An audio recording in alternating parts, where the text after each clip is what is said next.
Hola a todos. Hoy es sábado, 21 de febrero de 2026, y nuestro querido amigo Patrick Henningsen está aquí con nosotros. Bienvenido de nuevo, Patrick. Encantado estar con usted, Nima. Por favor, dale al botón de me gusta y sigue a Patrick en su canal 21st Century Wire. También puedes seguirlo en patrickhenningsen.substack.com, en su Substack. Así que Patrick, déjame empezar con esto. Has estado recientemente en Irán, y uno de los principales objetivos, al parecer, por parte de la administración Trump, con este enorme despliegue militar en la región, Asia Occidental, cerca de Irán, es, según informó el Washington Post, llevar a cabo una guerra limitada contra Irán, de una manera que podría conducir a un supuesto cambio de régimen allí. ¿Cómo encontraste Irán? ¿Cuál fue tu experiencia allí? ¿Y cuán realista crees que es ese objetivo para la administración Trump?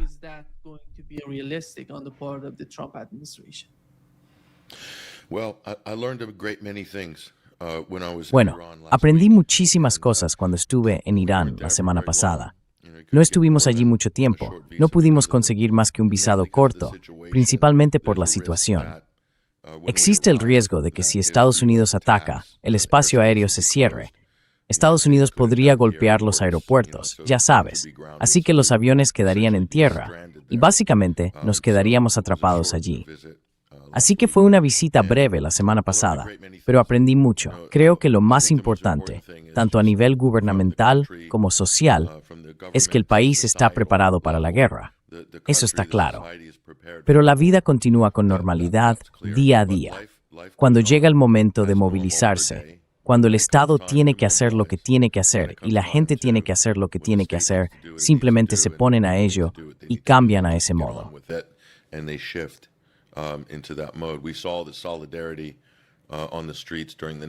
Vimos el movimiento de solidaridad en las calles durante el Día Nacional, en mi primer día allí, con alrededor de 2,5 millones de personas en las calles de Teherán y millones más en otras ciudades del país. Así que, desde un punto de vista social, comprenden lo que está ocurriendo y por qué está ocurriendo. Esta es una guerra de agresión no declarada por parte de Estados Unidos. La cuestión es que si lo analizas, ha habido un cambio en la posición política exterior de Irán basado en las declaraciones del ministro de Asuntos Exteriores. Está muy claro que no habrá un intercambio limitado y simbólico de ataques para que Trump pueda retirarse diciendo: hemos conseguido una victoria aquí, hemos aniquilado su programa nuclear, como dijo en junio. Por supuesto, eso fue solo teatro, y probablemente a Trump le gustaría otra demostración de teatro, quizás.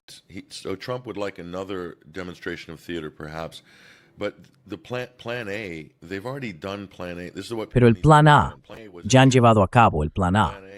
Esto es lo que la gente necesita entender. El plan A fue en junio. El plan A fue cuando Israel atacó a Irán en un ataque sorpresa durante las negociaciones que mantenían sobre este supuesto problema nuclear, que en realidad no es un problema, salvo para Estados Unidos. Pero ese fue el plan A. Fue un ataque de decapitación por parte de Israel, desestabilización dentro del país, paralización y debilitamiento de las defensas aéreas iraníes y de otros componentes militares clave para ablandar al país de cara a algún tipo de operación de cambio de régimen. Eso fracasó. El plan B, a finales de diciembre o principios de enero, como sabes, consistía en secuestrar las legítimas protestas económicas de la clase comerciante. Pero esa crisis económica fue provocada por las sanciones reactivadas de la URMOR y una corrida bancaria planificada contra el rial iraní, ¿de acuerdo? Para provocar una devaluación de la moneda, un colapso de alrededor del 40% antes de Navidad.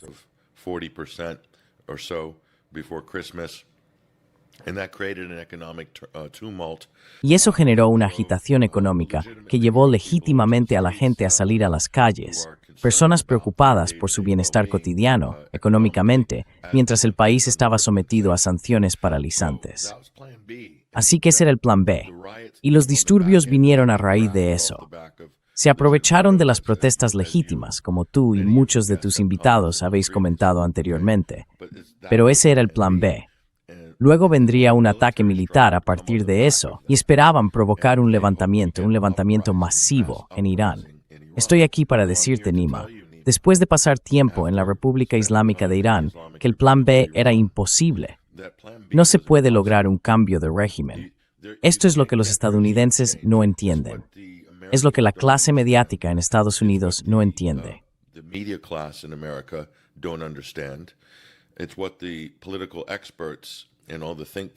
Lo que los expertos políticos y todos los tertulianos de los think tanks que aparecen en estas cadenas no entienden es que el gobierno de Teherán gobierna con el consentimiento del pueblo.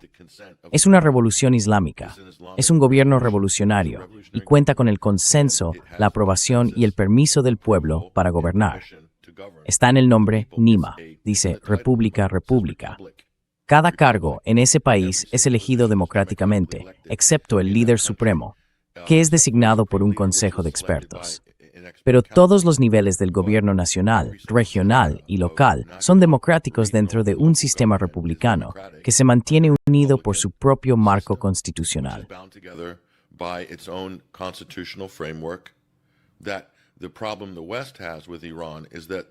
El problema que tiene Occidente con Irán es que el componente religioso está profundamente entrelazado en todo esto, y eso lo hace único en ese sentido. También lo hace bastante resistente, y ese es el propósito del líder supremo. Él tiene una conexión directa con el pueblo. De alguna manera, representa al pueblo, la vida espiritual, la vida filosófica de la población, y también, en cierto sentido, representa una voz populista del pueblo. Pero su populismo es diferente del populismo occidental. Es similar, pero ellos priorizan los aspectos culturales, civilizacionales y religiosos que desean preservar, junto con la dignidad del pueblo dentro de la población. Eso es muy importante para los iraníes.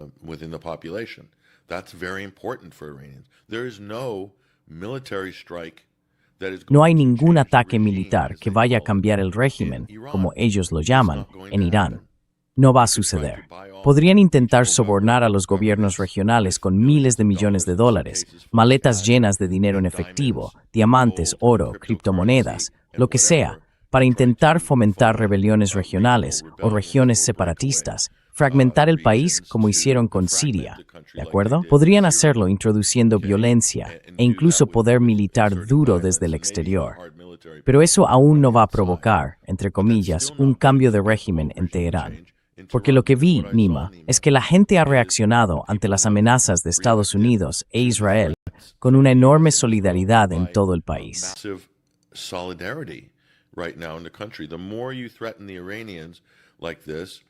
Cuanto más amenazas a los iraníes de esta manera, más se une la sociedad.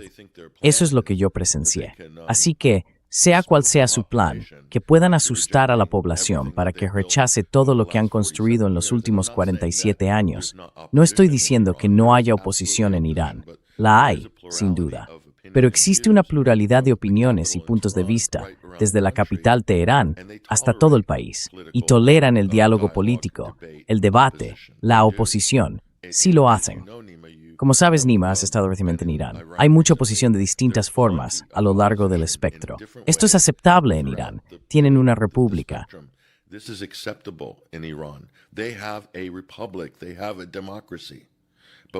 Tienen una democracia, pero hemos proyectado sobre ese país, en Occidente, con nuestra propaganda y nuestras mentiras absolutas sobre lo que es el país, sobre lo que es su gobierno.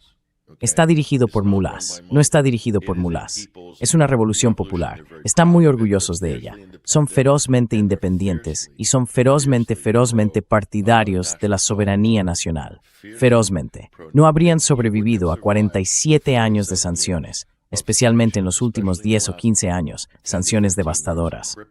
Ningún país, ninguna sociedad sobreviviría sin un conjunto de valores ideológicos y políticos muy sólidos, compartidos por la inmensa mayoría de la población del país, a pesar de las dificultades.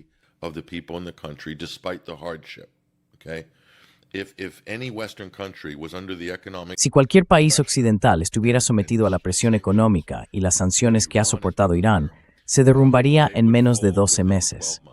Los gobiernos colapsarían, cualquier país occidental. No serían capaces de soportarlo. Quiero decir, sería un caos total. Así que el nivel de resiliencia, determinación y también de solidaridad, porque la gente se da cuenta de lo que han logrado colectivamente, desde 1979 en términos de mejoras generales en la vida y en la infraestructura. Sabes, hay tantas cosas que se han añadido y que han beneficiado a la mayoría de la población, cosas que no estaban disponibles bajo el régimen monárquico títere respaldado por Estados Unidos. Y a pesar de las dificultades económicas, la presión y el embargo, aún quieren mantenerse firmes en su camino.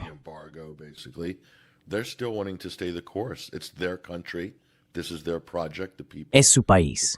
Este es su proyecto. El pueblo, el líder supremo y el gobierno están destinados a reflejar la voluntad del pueblo. Y la gente entiende que son víctimas y objetivos de una guerra económica por parte de Estados Unidos, Israel y los europeos, que básicamente quieren destruir cualquier nación independiente en el territorio de Irán. Quieren un Estado cliente, quieren desmilitarizarlo y así sucesivamente. Así que, volviendo a tu pregunta original, Nima, el punto es, ¿cuál es el objetivo de Estados Unidos? ¿Va a ser esto simplemente un ataque tras otro, cada vez con una nueva excusa para justificarlo y diciendo, oh, el régimen es malo?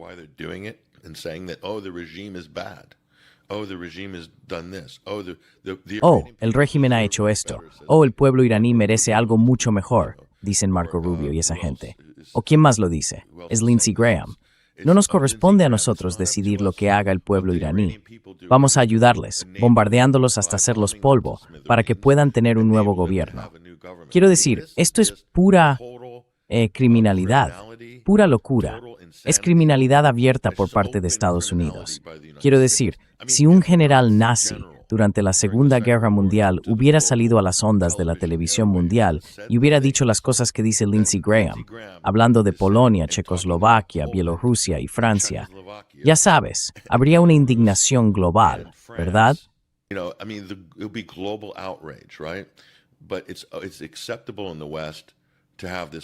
Pero en Occidente se considera aceptable tener este tipo de, ya sabes, leyes, normas y marcos internacionales.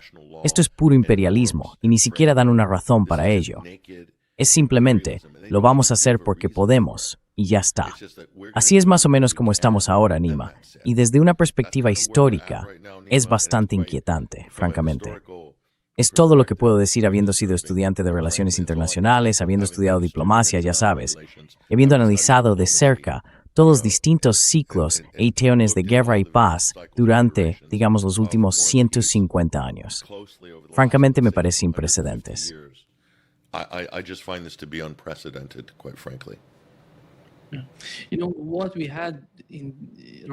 Sabes, lo que tuvimos justo al final de la Guerra de 12 días fue un ataque estadounidense contra Irán, un ataque simbólico estadounidense, y luego llegó la respuesta del ejército iraní. Parece que Irán ha dejado eso atrás. Irán no considera que eso pueda ser, de nuevo, uno de los posibles desenlaces, una de las salidas a la situación actual, a la actual escalada en Oriente Medio. Porque la administración Trump parece, según hemos oído de uno de los funcionarios iraníes, que dijo que la administración Trump les había pedido, dejadnos hacer lo mismo, y vosotros vais a responder a eso, y luego vamos a volver atrás.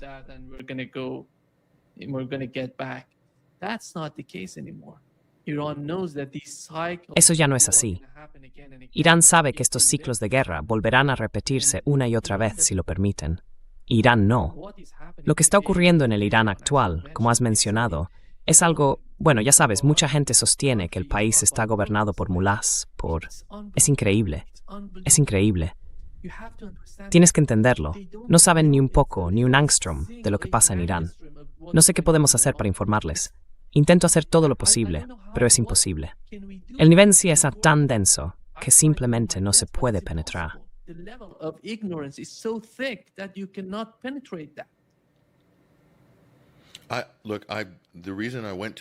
Mira, la razón por la que fui a Irán, Nima, es bastante simple. No habría ido de otro modo. Seré sincero contigo. Vi que el Departamento de Estado publicó una advertencia de viaje la semana antes de que me marchara, al final de esa semana. Y decía que, si estás en Irán y eres estadounidense, te vayas ahora. Decía, vete ahora, con un signo de exclamación. Y añadía que, si no puedes irte, te escondas en un edificio, consigas comida y agua, y te asegures de que la batería de tu teléfono móvil esté cargada. Es decir, básicamente está diciendo que si eres estadounidense en Irán, vamos a bombardearte, así que busca un buen sitio donde esconderte. Ya sabes, ese es el comunicado oficial del Departamento de Estado.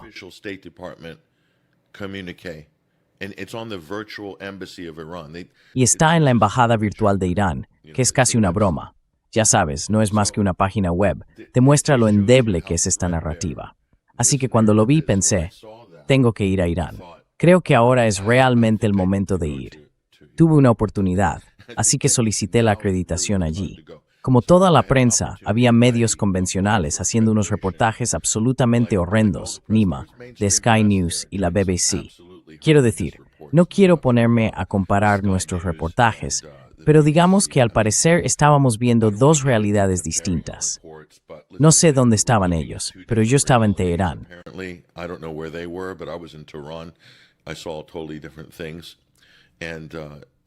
Vi cosas totalmente diferentes. Fui allí porque quería estar 100% seguro de que cuando hablara con la gente sobre la situación, la verdadera situación, tendría un poco más de credibilidad al poder decir que lo he presenciado con mis propios ojos. Quería ver cuál es la situación política real en ese país, que es completamente opuesta a lo que los medios políticos y de comunicación dominantes de Occidente intentan imponer a sus poblaciones de nuestro lado del telón de acero, por así decirlo. Y al hacerlo, recibí una reacción tan fuerte de todos esos bots palavistas monárquicos en X, algunas de las personas más desagradables, crueles e insultantes.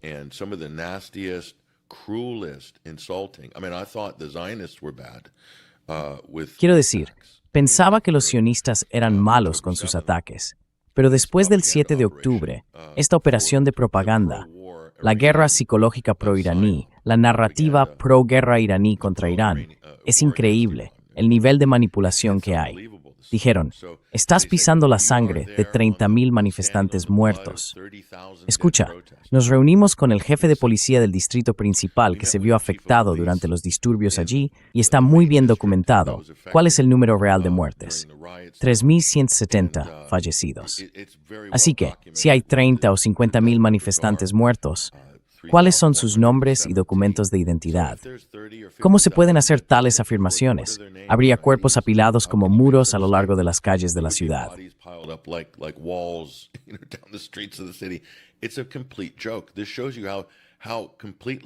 Es una broma total. Esto demuestra lo completamente adoctrinado que está el público occidental.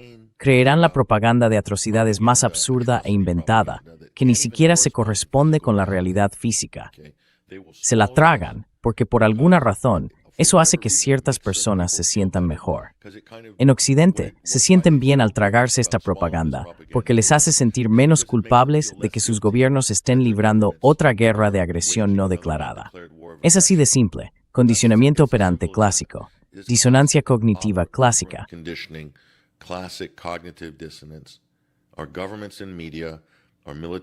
Nuestros gobiernos y medios de comunicación, nuestro complejo militar industrial y todos los aspectos militarizados de las grandes tecnológicas que canalizan estas conversaciones, toda la propaganda iraní, todos los influencers a los que se pagaron millones de dólares para decir Trump, debes venir al rescate, el régimen está masacrando a manifestantes democráticos en las calles. Aquello fue una operación multimillonaria. Personas como Elon Musk utilizaron X para abrir el algoritmo y dar prioridad a todos esos videos que promovían y exigían la guerra contra Irán, difundiendo mentiras sobre masacres de manifestantes democráticos. Esos contenidos recibieron prioridad en las mayores plataformas de redes sociales. Amfquímicas. Estaban de Greeks de stray químicas. Sí, y esos se hicieron virales, Nima, aunque es una completa, total quiero decir, una cantidad de tonterías difícil de comprender. Pero les dan prioridad, obtienen millones de visualizaciones, y tú y yo, incluso con análisis sobre el terreno, tenemos nuestros tweets limitados. Bien, de todos esos, X es el peor infractor. El X de Elon Musk se ha convertido básicamente en un brazo del ejército, y muchos de sus negocios son precisamente eso. Así que él es pro-guerra. facilita la guerra. Su plataforma es de propiedad privada, facilita operaciones militares. Y la operación de información y propaganda sofoca la voz de los periodistas independientes que se oponen a esta agenda, mientras promueve mentiras y propaganda con puntos de vista pro-Israel, pro-guerra y neoconservadores. Quiero decir, todo el mundo lo sabe.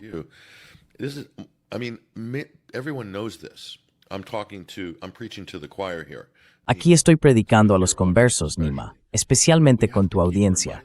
Pero tenemos que seguir recordándonos esto, porque así es como se fabrica el consentimiento para la guerra. De otro modo, la guerra no podría tener lugar. Trump no podría salirse con la suya haciendo esto. No hay resistencia por parte de los demócratas en Washington.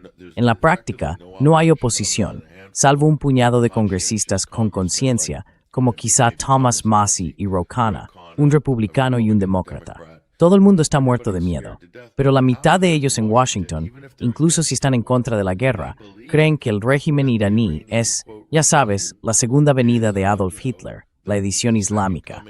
Quiero decir, realmente lo creen, y creen todas las mentiras que se han repetido en Fox News.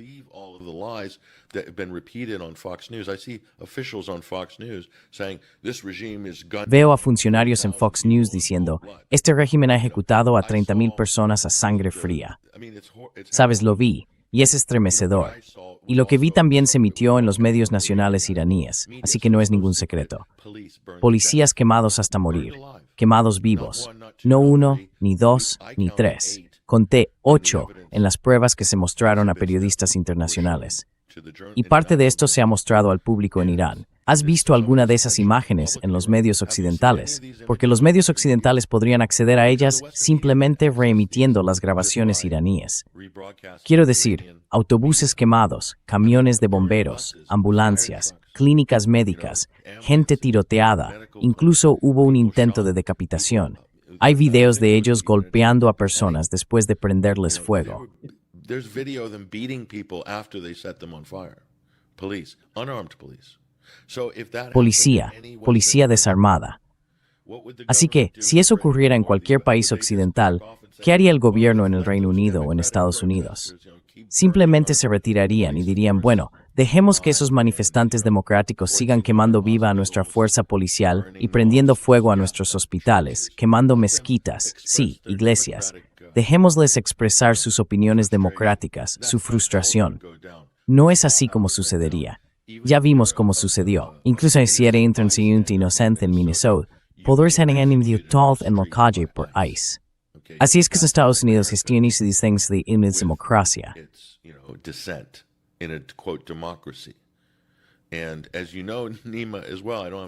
Y como sabes, Nima, no tengo que darte una lección sobre esto, porque sabes muy bien que la relación entre la policía y el público iraní es de carácter consensuado. Los basics y personas como ellos provienen de esas mismas comunidades. Son, en cierto modo, una especie de fuerza popular. Luego existen distintos niveles de aplicación de la ley, pero están ahí por el consentimiento de los gobernados, para mantener la paz y el orden. Quiero decir, ahora tenemos un auténtico estado policial de bota militar en Occidente, con una vigilancia total, vigilancia digital, tecnovigilancia, integrada en el sistema. Nos rastrean cada paso que damos. De hecho, incluso antes de salir de casa, ya nos están rastreando.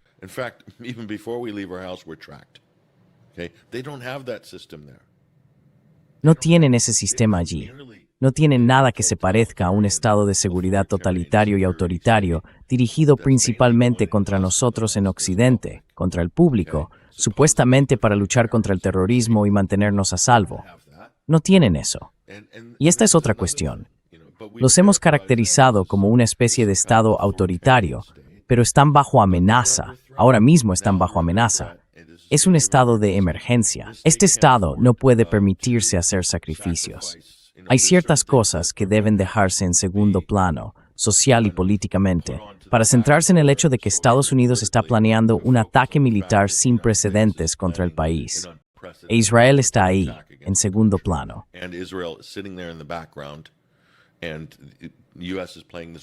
Y Estados Unidos está interpretando públicamente esta rutina de poli bueno, poli malo, teatro falso con Israel.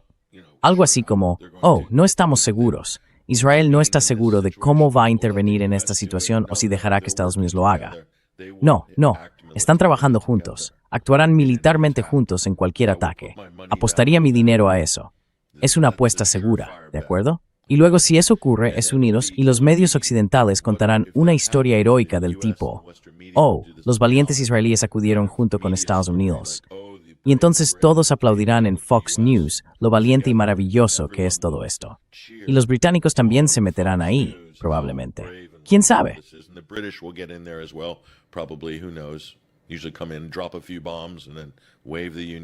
Normalmente llegan, lanzan unas cuantas bombas y luego izan la Union Jack. Quizá no esta vez, porque el gobierno británico ha dicho, al menos públicamente, que no va a permitir que sus instalaciones en Diego García, por ejemplo, se utilicen para un ataque contra Irán. No estoy del todo seguro de creerlo al 100%, pero esa es la postura oficial. En fin, Nima, en resumen, esto es realmente algo sin precedentes en la era moderna. Este nivel de acumulación militar, sin ni siquiera un falso pretexto militar que lo encubra. Piensa en el teatro de Irak, el teatro de las armas de destrucción masiva y todo aquello. Aquello realmente llevó 1 o 2 años, quizá años de hecho, en construirse con las inspecciones de armas.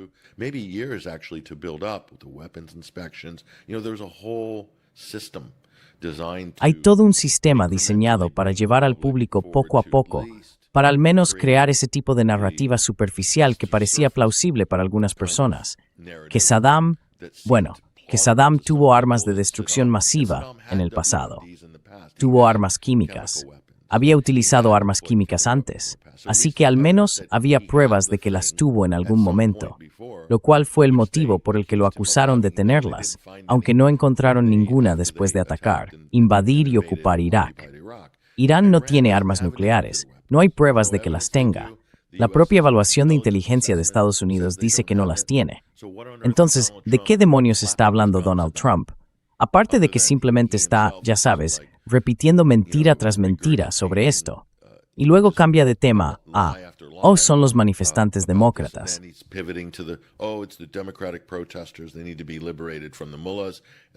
Necesitan ser liberados de los mulás. Y luego, la semana siguiente, es el programa de misiles. No pueden tener esos misiles. Esos misiles son una amenaza para las tropas estadounidenses en la región. Así que Irán ha aparcado su país demasiado cerca de esas bases estadounidenses, ya sabes. Así que tenemos que... Ya sabes, ¿por qué alguien se desharía de su última línea de defensa después de lo que vimos que Israel hizo a Siria en 72 horas tras la caída de Damasco?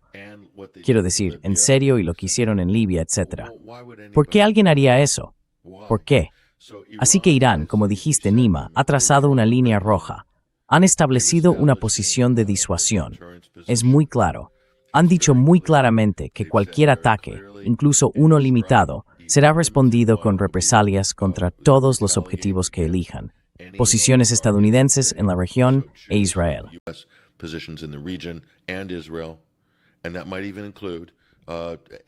Y eso podría incluir incluso cualquier objetivo implicado, incluido Diego García, francamente. Esa podría ser la razón por la que los británicos hicieron esa declaración. Y quizá incluso Chipre no quedaría fuera de la mesa, porque como sabes, Chipre es uno de los nodos clave de operaciones para la defensa de Israel y para permitir que los cazas israelíes, por ejemplo, salgan de Israel durante una operación de andanada de misiles. Desde la base aérea de Nevatim, o donde quiera que esté estacionada su flota, suelen intentar exfiltrarse y poner a salvo algunos de sus activos en Chipre, en la base de la RAF Akrotiri o en la base estadounidense allí, para evitar perder más recursos militares en Israel en caso de una represalia iraní. Todo eso está sobre la mesa. Así que ya sabes, es un gran riesgo para Trump convertir esto en una guerra regional.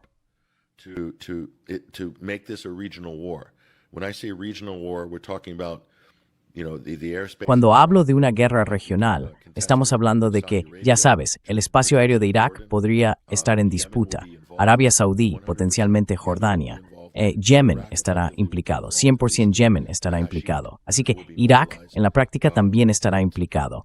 Al menos las Hashid se movilizarán. Y luego tienes a Siria, en cierta medida. Tienes a todos los demás estados del Golfo, los EAO, Qatar. Tienes bueno, por supuesto potencialmente Chipre, y hay unos cuantos países más que no he mencionado, Azerbaiyán, el Kurdistán iraquí, si se utilizan como bases de operaciones, que estoy seguro de que probablemente se usarán, o como rutas de vuelo o de infiltración hacia Irán por parte de la coalición de los dispuestos, ¿verdad? Así que esos son 6 o 7 países de entrada, Nima. That's 6, 7 countries right off the bat, Nima. That's a regional war, and I think we can call that a world war at that point. Eso es una guerra regional, y creo que en ese punto podemos llamarla una guerra mundial. Es una guerra mundial en ese momento. ¿Y qué viene después de eso? Estás muy cerca de la Federación Rusa justo ahí. Estás muy cerca de China justo ahí. Pakistán inevitablemente va a tener algún interés en el resultado de esto por sus propias razones. Así que veo muchos riesgos, Nima. Y me pregunto a mí mismo, ¿cuáles son las recompensas para Estados Unidos? ¿Cuáles son exactamente las recompensas, aparte de una descarga de dopamina a corto plazo para MAGA, para todos los charlatanes de Fox News, para el lobby israelí y para Mark Levin? Y ya sabes, una especie de Lindsey Graham que está en un estado de éxtasis en este momento. El nivel de excitación al ver países y ciudades incinerados en Irán ha puesto a Lindsey Graham tan emocionado, este absoluto psicópata de senador estadounidense. This absolute psychopath, U.S. senator. That's the reward? The dopamine? ¿Esa es la recompensa? ¿Una descarga de dopamina para el complejo militar industrial y el lobby sionista? Eso es todo. Ese es el lado positivo, Nima. El lado negativo es demasiado grande como para mencionarlo. Ni siquiera estoy hablando de la posibilidad de que una represalia iraní pueda considerarse una gran, ya sabes, transgresión por parte de Occidente. ¿Cómo se atreven los iraníes a atacar todas nuestras bases militares? ¿Cómo se atreven a hundir nuestros barcos en el Golfo de Omán? Vamos a responder con un arma nuclear táctica, o quizá con una nuclear estratégica, y realmente les daremos una lección a esos iraníes. ¿Quién manda aquí? Ese es el nivel del análisis de política exterior en nuestro Departamento de Estado de Estados Unidos. Vamos a mostrarles quién manda. Eso es todo. Así están las relaciones internacionales ahora mismo.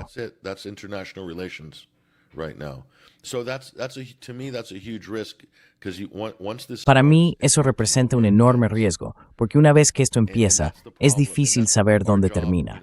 Y ese es el problema. Y ese es nuestro trabajo. Si fuéramos diplomáticos, si yo fuera secretario de Estado, mi trabajo sería evitar que eso ocurriera, no fomentarlo. El papel del gobierno de Estados Unidos no es crear problemas y costes. Y sin mencionar, Nima, que el estrecho de Hormuz se cerrará. Estuve dudando sobre si eso iba a suceder o no hasta que vi las maniobras de esta semana. Y sí, ocurrirá.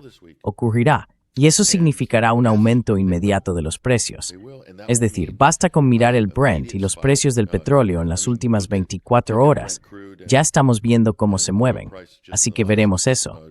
Y eso significa que la inflación va a subir.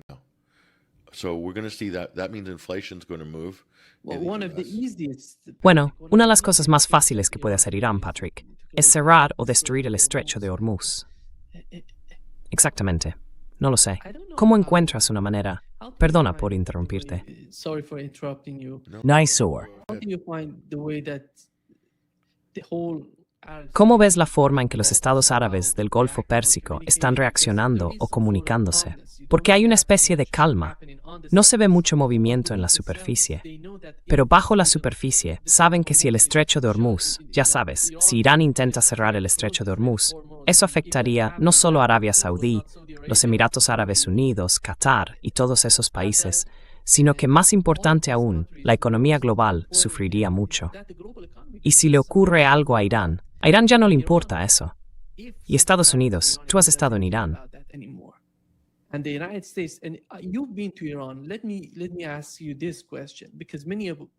Déjame preguntarte esto, porque mucha gente en Estados Unidos piensa que, enviando muchas armas, pueden generar algún tipo de miedo en la sociedad iraní, que presione al gobierno, que convenza al gobierno de que tiene que hacer todo lo posible por llevarse bien con la administración Trump. En mi opinión, no es así. ¿Cuál es tu interpretación de eso? La gente que has visto en las calles de Irán, protestando o saliendo por el Día de la Independencia, ¿viste algún tipo de vuestras? Did you see any sort of fear in those people? No, I'll tell you straight up, Nima. I had this No. conversation. Te lo diré directamente, Nima. Tuve esta conversación con hombres y mujeres, pero también tuve una más directa con algunos académicos, uno en particular, alguien con mucha experiencia en relaciones internacionales. Me dijo, por supuesto que no tenemos miedo, porque todos reconocemos que la historia nos ha llevado a este momento, y tenemos que plantar cara aquí. De lo contrario, este es un momento existencial para nuestro país y nuestro pueblo, para nuestro orgullo nacional, nuestra dignidad y nuestro futuro. No vamos a ser una colonia de Estados Unidos e Israel, punto. Simplemente no va a pasar. No tenemos miedo de morir. Full stop. It's just not going to happen. They're not afraid to die. And the concept of martyrdom Y el concepto de martirio en este país, en esta cultura, es muy diferente al de otras culturas. Ya sabes, les gusta presentar la idea de que si alguien quiere alcanzar el martirio en vida, eso lo convierte en un terrorista. Esa es la traducción occidental, por cierto, la traducción occidental popular. En nuestros ojos occidentales, como potencia hegemónica, no tenemos que arriesgar la vida para defendernos de una amenaza existencial, porque nadie puede invadirnos desde fuera. Somos out to that youth. we're almost impervious to military attack. So we have no concept of having to.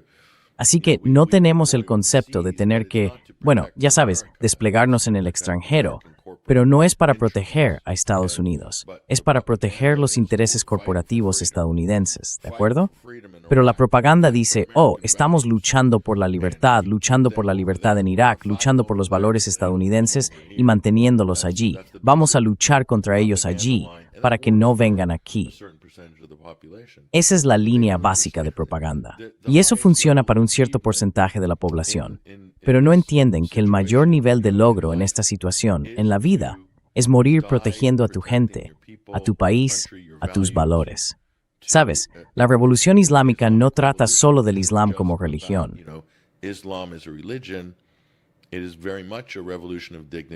Es, en gran medida, una revolución de la dignidad. Y es en gran medida una revolución en la que intentan construir un país, una sociedad, una economía y una civilización que reflejen ciertos valores. Y entre esos valores está la idea de que hay que defender a los oprimidos. Hay que defender a los oprimidos. Es un concepto tan ajeno y por eso defienden a los palestinos. Esta es también la razón por la que Irán es un gran objetivo, porque es el único país de la región que moverá un dedo o hará algo por los palestinos, salvo el gobierno sirio. Ya no está. Y salvo un actor no estatal, Hezbollah, al que Estados Unidos e Israel intentan desarmar ahora mismo. Y eso es todo. No hay nadie más.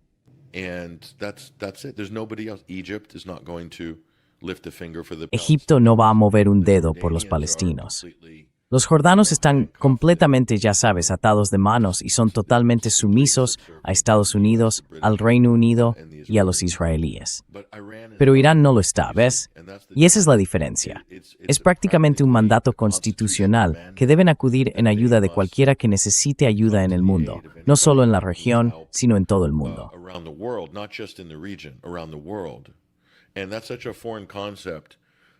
Y eso es un concepto tan ajeno para cualquiera en Occidente. Pensar, ¿cómo podría un país o un gobierno tener algo así consagrado en su política nacional? En 2026 es simplemente imposible, ¿sabes? Es como, ¿por qué lo haría alguien? Y hacerlo de forma genuina. Son un país desfavorecido. No lo hacen como una potencia hegemónica, así que no es propaganda. Es, ya sabes, cuando miran la situación en Cuba, los iraníes simplemente piensan, esto es una grave injusticia. ¿Cómo puedes privar de combustible a todo un país e intentar asfixiarlo hasta que se rinda? Eso es un crimen de guerra. Eso es un crimen contra la humanidad. Y normalmente, si Irán no estuviera bajo sanciones y no se encontrara en esta situación, serían los primeros en llegar allí, con petroleros, abriendo un corredor humanitario hacia La Habana. Punto.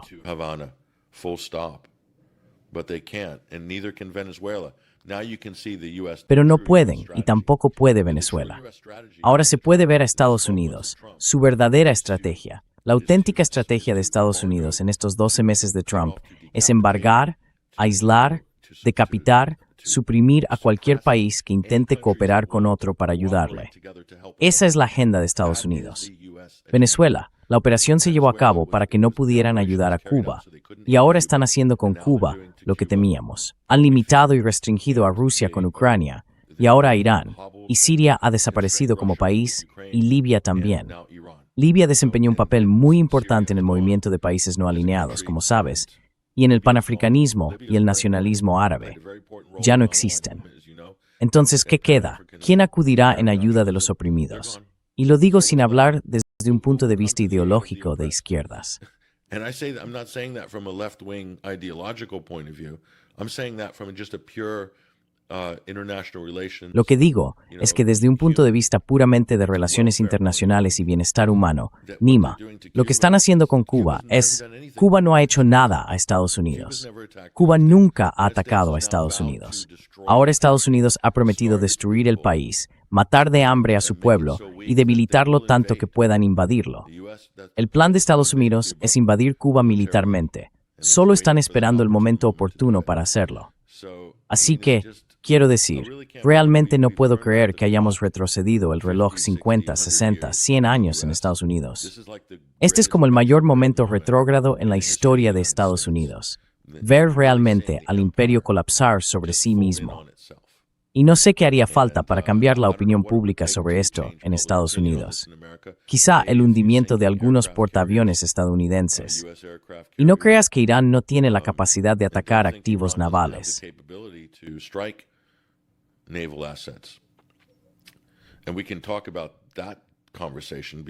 Y podemos hablar de esa conversación porque ya sabes, aprendí mucho sobre su programa de misiles, su eficacia y su programa espacial. Irán tiene tecnologías propias. Su tecnología de misiles hipersónicos es de desarrollo nacional. Tienen sus propios sistemas de satélites, redes, enlaces ascendentes, sus propios sistemas GPS equivalentes que utilizan, además del sistema chino, el sistema Beidou. Pero todo está desarrollado en Irán. Todo. Tienen armas hipersónicas que pueden alcanzar objetivos en movimiento, como barcos. ¿Han utilizado todo lo que tienen? No, no lo han hecho. Lo que se usó en junio tenía 5 o 6 años. No emplearon sus misiles de primera generación, del mismo modo que Estados Unidos no utilizará su tecnología de primera generación cuando la entregue a Ucrania para luchar contra Rusia, por razones de seguridad y para mantener una ventaja.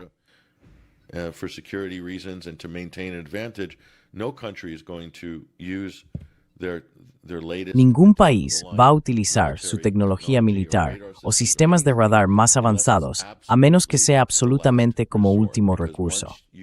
Porque una vez que entras en acción, una vez que el radar emite una señal, se desencadena toda una serie de acontecimientos en los que tu adversario puede triangular o encontrar una forma de subvertir tu defensa aérea o tu tecnología de misiles más reciente.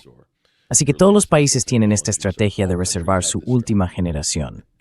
Estados Unidos no vende su tecnología más avanzada del F-35 a los países a los que les vende F-35. Básicamente solo obtienen los modelos de serie. E Irán hace lo mismo.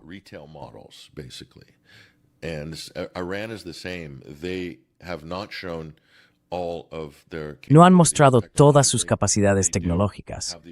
Tienen la capacidad de infligir daños graves a la Marina de los Estados Unidos, y eso abarca varios vectores diferentes: superficie a superficie, superficie a barco, submarinos, mar a barco, muchas formas distintas de atacar los activos navales estadounidenses.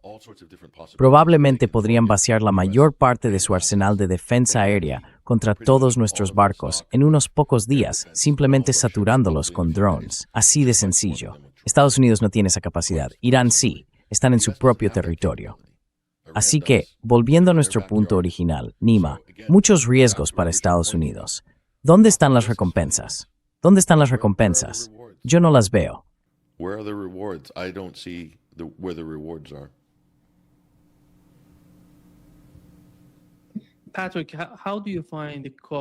Patrick, ¿cómo ves la cooperación entre Irán, Rusia y China? Porque por un lado, como vi cuando estuve en Irán, realmente no necesitan a Rusia ni a China físicamente sobre el terreno ayudándoles. Ya tienen todo lo que necesitan para responder a Estados Unidos. Pero más allá de eso, ¿cómo ves la naturaleza de la cooperación entre Irán, Rusia y China en cuanto a sus sistemas de defensa aérea, radares y toda la información que pueden compartir con Irán, lo cual podría ser crucial en una posible guerra entre Irán y Estados Unidos. ¿Cuál es tu interpretación de eso?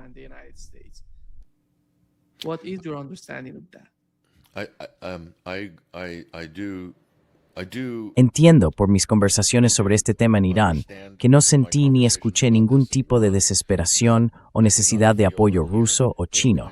Simplemente no formaba parte de la conversación. La gente en Occidente, especialmente en Estados Unidos, necesita entender eso.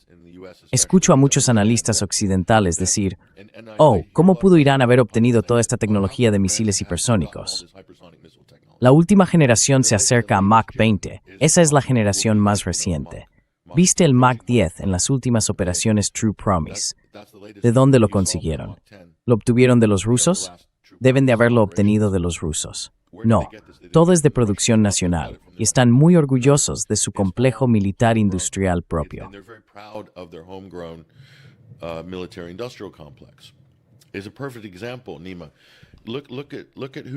Es un ejemplo perfecto, Nima. Mira quién compra equipo de defensa a Estados Unidos. Observa cómo Turquía ha tenido que hacer todo tipo de esfuerzos para formar parte del programa del F-35 con cazas tripulados. Y fíjate en el coste que eso supone para esos países. Sabes, Finlandia prácticamente ha vaciado su tesoro para tener una flota de F-35 con la que enfrentarse a Rusia, cuando Rusia probablemente podría arrasar todas las bases aéreas finlandesas en 24 horas con una andanada de misiles Kinjal. Y eso sería el fin de la flota de F-35. Así que es interesante. ¿Por qué Irán no compró cazas Sukhoi de quinta generación a Rusia? Deberían tener una flota de estos cazas de última generación.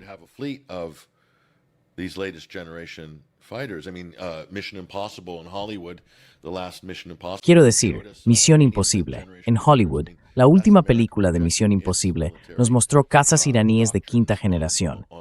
Eso es Estados Unidos proyectando sus doctrinas militares sobre el público, Hollywood y otros países. Así que Irán, primero, no tenía el dinero. Se vio obligado a invertir en dos áreas. Una es la tecnología de drones, la segunda es la defensa antimisiles y la tercera es la defensa aérea. Las tres son sistemas autóctonos. Sí, han aprendido. Han hecho ingeniería inversa de drones estadounidenses que han capturado y aterrizado en perfecto estado, por cierto. Interceptaron las transmisiones entre los Global Hawk estadounidenses y los satélites de Estados Unidos, los hicieron aterrizar y lo han hecho en varias ocasiones.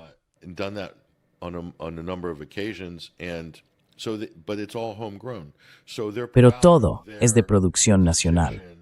Así que están orgullosos de su decisión y de su previsión, que consistió en entender que el futuro de la guerra no pasa por los aviones de combate tripulados en términos de defensa. Ahora bien, si Irán fuera una potencia imperial hegemónica, entonces, por supuesto, necesitaría portaaviones, y haría falta apoyo para eso. Harían falta flotas de submarinos para respaldar a los portaaviones, y así sucesivamente, todas las distintas capas de apoyo para una misión naval. Y para los aviones tripulados, serían necesarios sistemas de defensa aérea muy sofisticados y demás, que fueran móviles y globales. Y harían falta bases por todo el mundo. Así que no necesitan nada de eso. Su prioridad ha sido realmente defender el país y establecer una disuasión regional.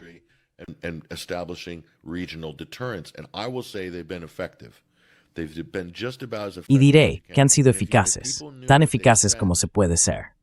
Si la gente supiera lo que gastan por misil hipersónico en comparación con lo que gastaría Estados Unidos o incluso por un misil de crucero, Irán tiene su propia gama de misiles del tipo Tomahawk. La gente no se da cuenta de que sus versiones probablemente cuestan alrededor de una centésima parte de un misil Tomahawk estadounidense. Y son capaces de financiar esto con muy poco dinero. Esto nos lleva de nuevo a la retórica política, a la propaganda en Estados Unidos que dice, oh, el régimen tiene que caer porque está gastando todo su dinero en armas y no alimenta a su pueblo.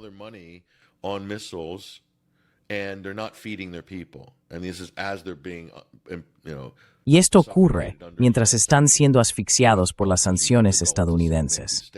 Los políticos de Estados Unidos tienen el descaro de hacer esas declaraciones. Pero, en fin, si los estadounidenses supieran lo que Irán paga por un misil de crucero en comparación con lo que paga el contribuyente estadounidense por uno, sería simplemente increíble. Así que pueden permitirse lo que pueden permitirse. Han diseñado todo en función de lo que resulta económicamente eficiente para sus necesidades, y todo es de producción nacional. Por eso Israel intenta asesinar a sus ingenieros y científicos. Y ellos piensan, y aquí está la otra cuestión, le hice esta pregunta a un antiguo jefe de departamento de una importante universidad.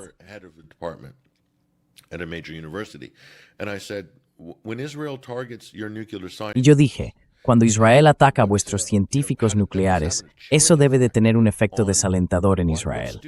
¿Qué estudiante querría dedicarse a la ingeniería, la aviónica o la física nuclear si corre el riesgo de acabar muerto?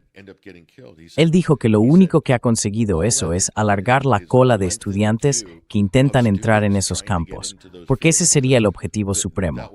Su logro es ser mártires por el país, en defensa del país, intentando, ya sabes, conseguir la tecnología más avanzada para defenderlo.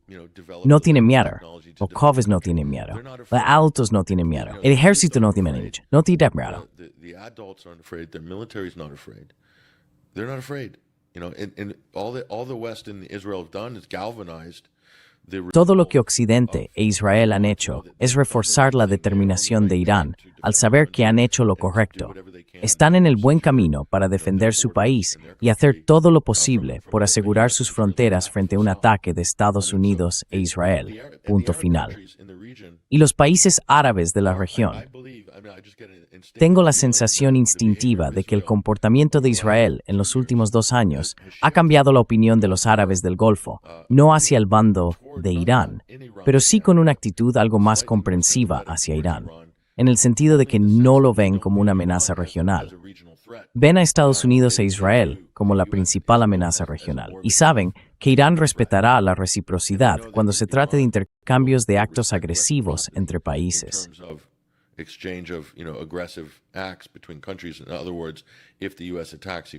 En otras palabras, si Estados Unidos ataca a Irán, ya han anunciado que atacarán las bases estadounidenses en Arabia Saudí, Kuwait, Bahrein, los Emiratos Árabes Unidos y Qatar, etc.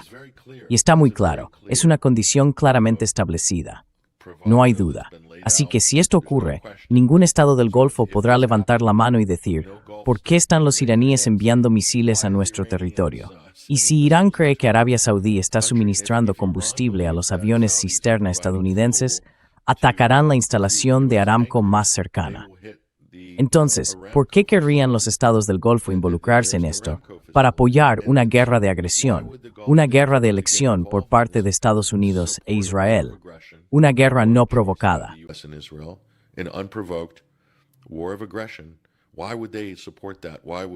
Guerra de agresión, ¿por qué la apoyarían? Así que están haciendo declaraciones como, no permitiremos que nuestro espacio aéreo sea utilizado por Estados Unidos o Israel en un ataque contra Irán, porque intentan protegerse de una posible represalia iraní dentro de su territorio. Solo eso ya supone un cambio enorme. También altera de forma significativa la ecuación en Yemen. Se puede ver la disputa entre los Emiratos Árabes Unidos y Arabia Saudí, y Yemen es una gran fisura en esa divergencia de intereses. Toda aquella solidaridad que tenían hace 10 años, participando en esta guerra por poderes de Estados Unidos para dividir Yemen, robar sus recursos en el sur y finalmente destruir el movimiento Ansar Allah, se está debilitando y deshilachando.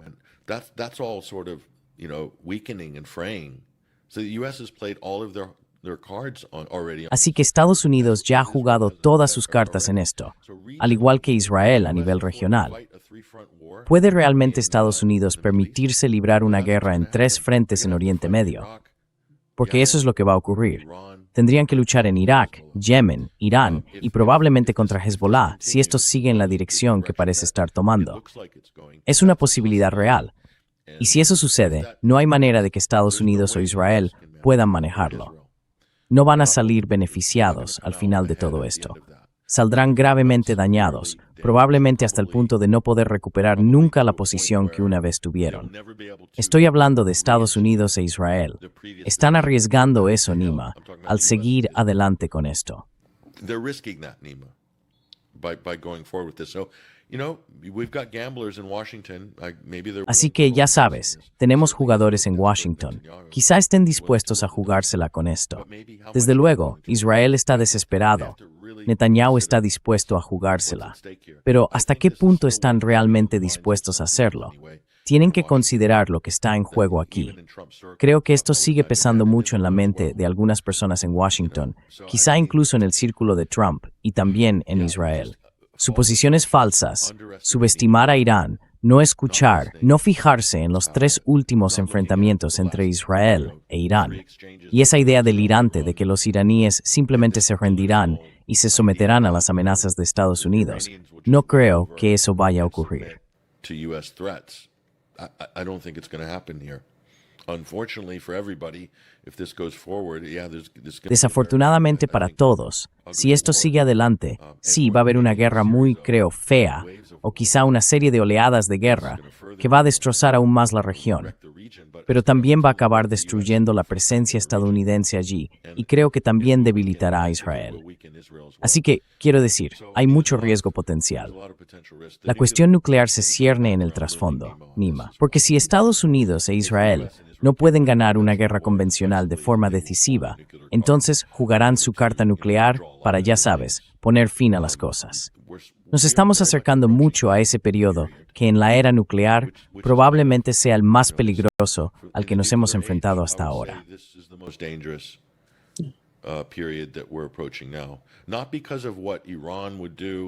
No por lo que haría Irán, sino por lo que harían Estados Unidos e Israel para mantener su posición dominante. Sin duda, China debe estar observando eso. Estoy seguro de que Rusia también está preocupada. Pakistán e India también estarían preocupados. Tal vez esto genere algún tipo de imperativo diplomático que pueda intervenir en el último momento. Todavía hay una posibilidad de que eso ocurra.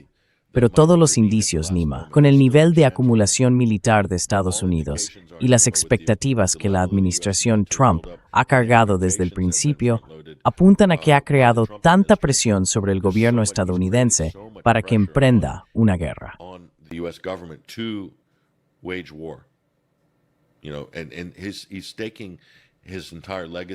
Y está apostando todo su legado a esto, a este momento. No sé si Trump lo está. No creo que sea lo bastante fuerte como individuo para soportar ese tipo de presión. Y ya sabes, el establishment se ha vuelto tan envalentonado y poderoso que si Donald Trump se echara atrás en el último momento, bueno, él mismo sería apartado para dejar paso a la guerra. Esa también es una posibilidad. Recuérdalo, por cierto, porque no lo descartaría. Con todo lo que está en juego, y si consideras a los actores implicados, Donald Trump también podría ser apartado si no logra llevar la jugada hasta la línea de gol. Así que, toma nota de eso para el futuro, si tenemos la suerte de seguir cerca de Trump.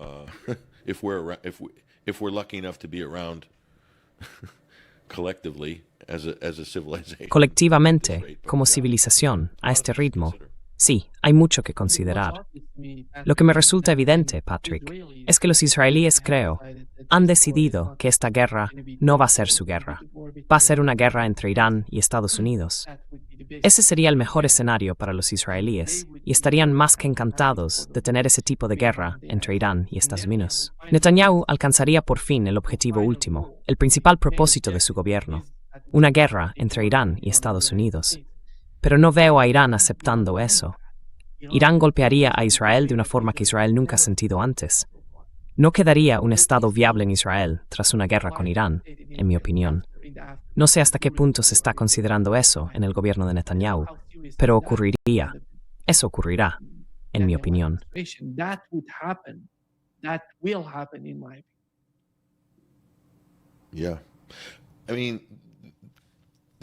Sí, quiero decir, el peligro aquí es que no se trata solo de 2 actores estatales, Estados Unidos e Irán.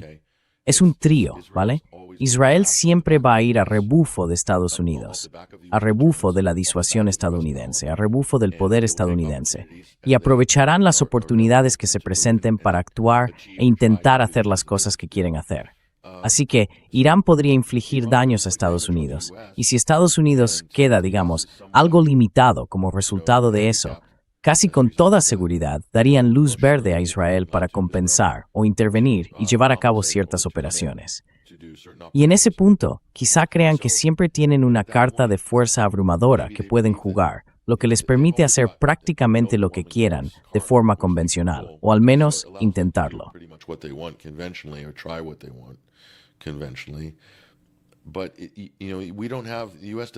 Pero Estados Unidos no tiene un control total sobre Israel ni sobre lo que decide hacer.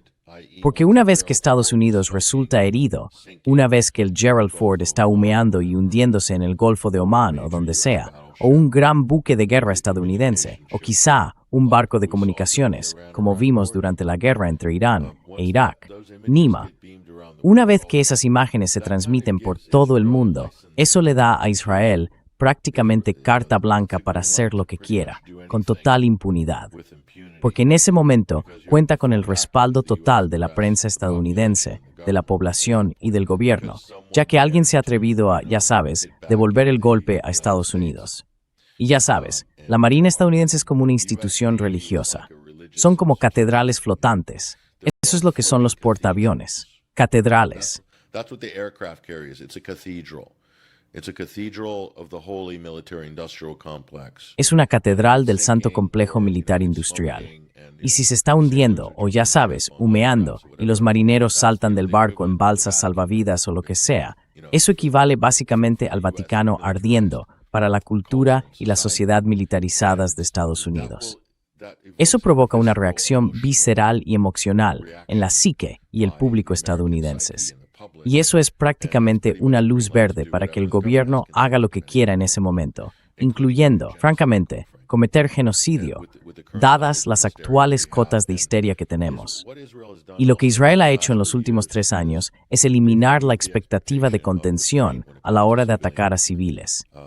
Así que no hay límite en el número de muertes civiles en Occidente que pueda provocar algún tipo de reacción pública.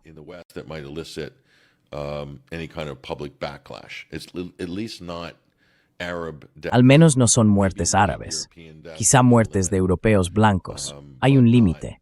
Pero no, bueno, se ve la indignación con Ucrania. Rusia no ha, quiero decir, el número de civiles muertos en el conflicto entre Ucrania y Rusia, proporcionalmente, para el tamaño de la guerra militar convencional que se está librando, creo que es el más bajo de la historia moderna.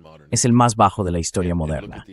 Y mira la indignación. ¿Cuánto han sancionado y embargado a Rusia? La han cancelado de todo. Han cancelado a los medios rusos. Incluso hablar con una persona rusa se trata como una especie de acto de traición desde el punto de vista occidental.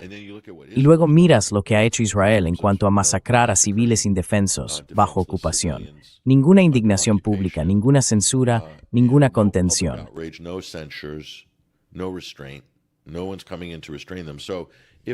Nadie va a intervenir para contenerlos.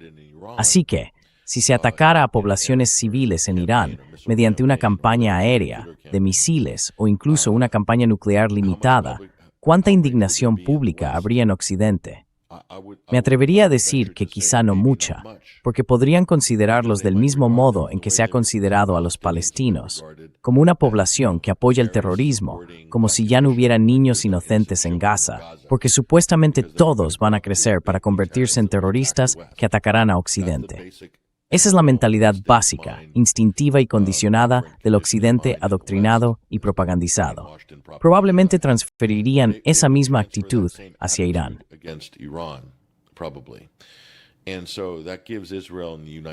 Y eso le da a Israel y a Estados Unidos bastante margen de maniobra en el ámbito militar, porque una de las pocas cosas en la guerra convencional, o en la guerra sin más, es este tipo de prohibición, por así decirlo, de atacar a civiles en masa. Eso siempre se ha considerado algo que la mayoría de los países, incluso las potencias hegemónicas, querrían evitar para mantener su legitimidad internacional y evitar la condena internacional, etc. Pero no creo que ese sentido de vergüenza exista en Israel en este momento. Eso no va a frenarles. La amenaza de la condena internacional no va a frenar a Israel, y tampoco creo que vaya a frenar a Estados Unidos. Creo que hay gente en Washington que quiere participar en esa dinámica. I think there's people in Washington that want to get in on that act. You know, they want to clock up their civilian casualties. Quieren aumentar sus cifras de víctimas civiles para poder darse palmaditas en la espalda. Escuchamos a esta gente hablar, Nima. Consideran las muertes de civiles, mujeres, niños, jóvenes en Gaza, como la destrucción de la futura generación de terroristas de Hamas. Así es como justifican lo que han hecho, muy a la ligera. Esto es muy común, especialmente en los medios israelíes y en la calle en Israel. Hay innumerables vídeos en las redes sociales que dan fe de este hecho absoluto.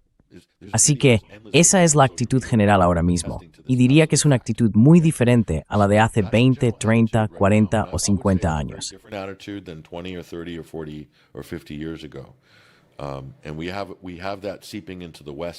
Y ahora, eso se está filtrando en Occidente. Esta total ambivalencia hacia la vida humana, y todo visto como un medio para un fin, para eliminar la llamada amenaza islámica.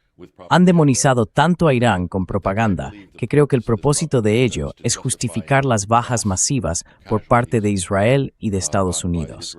Creo que ese es el objetivo final. Por eso trabajamos tan duro para contrarrestar esa propaganda. Por eso desmentimos todas esas afirmaciones. Por eso intentamos educar a la gente, a nuestro público, porque sabemos lo peligrosa que es esa propaganda.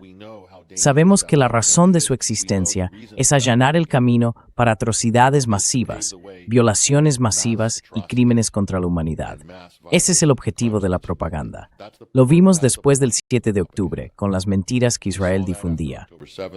With it, what the lies Israel was pumping out, and then we saw again horrifically. We got the same Y luego vimos de nuevo, de forma horrífica, que tuvimos la misma sensación con esos informes falsos de 50,000 manifestantes masacrados en Teherán. Sabemos para qué sirve eso. Acabamos de presenciar cómo ese tipo de cosas se ponen en práctica en un contexto militar después del genocidio en Gaza.